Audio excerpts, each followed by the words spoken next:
对小盆景造型培育有一个关键的操作：控养，既要养得健康，又要控制它的生长速度。像这种上10年的小盆景，保持它的形体不变，控养不好是很难做到的。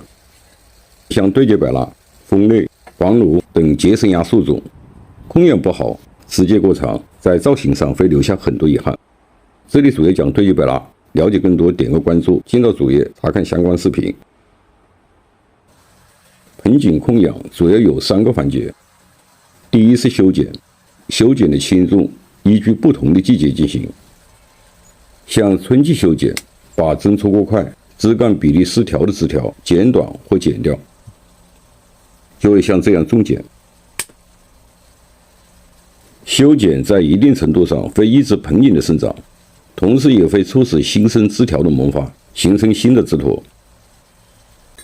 对小盆景的培育养护不能放任，盆景控养每年的春夏秋都要进行，别只关注它的生长好坏，更不能盲目的大水大肥去养。盆景的枝干长过了头，枝干比例失调，就会失去小盆景小中间大的形体美。像这盆，顶端已经完全失形，枝干的过度消失，出枝位也不好。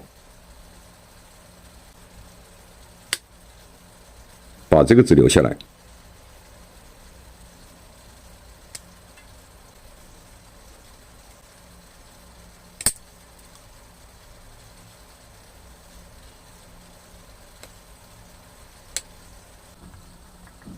剪掉拐点上的枝，露出主干。对节百纳拐点出枝，控制不好，就会使节点盆大变形。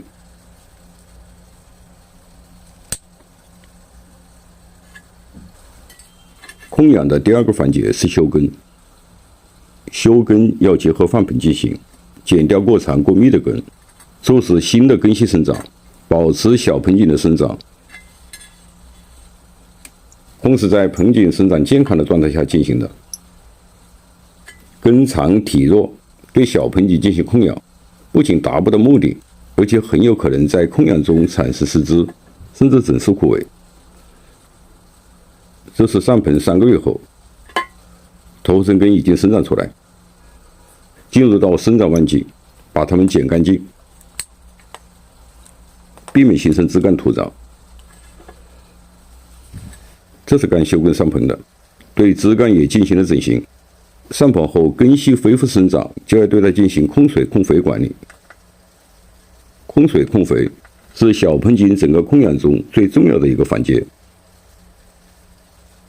这一盆老铁们应该见过多次，成型了很多年，每年保持如此，而且生长健康。像这些侧枝，细如牙签，叶小如米粒，这就是控水控肥带来的效果。控水有个前提，根系恢复生长再进行。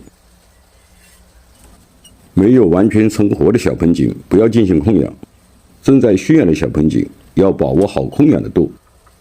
像这种对节百纳，主要是控制它的枝节。在正常情况下，上盆后2至3个月，根系已经开始生长，就可以进行控水。小盆景控水要放在阳光下养护，阳台或者是楼顶平台，每天至少要保持4到6个小时的阳光照射。新长出来的枝叶在蒸发量加快的状态下会变得细小，尤其是像对节百纳这种结生芽树种，枝节会变得更短。进行控水一定要浇足水，盆土偏干再补充水。施肥要等新长出来的枝叶完全定型后再进行。像枝条进入半木质化，生长增速变慢，一般在初夏和9月施肥，施3至4次稀薄肥。按照生长规律浇水施肥是保持小盆景健康生长所必须的，不能因控养枝叶而停止施肥，或者是水不浇除，产生干盆的伤害。控和养不相矛盾，主要是控和养量上的把握。我是山泉农茶，感谢您的收看，下期见。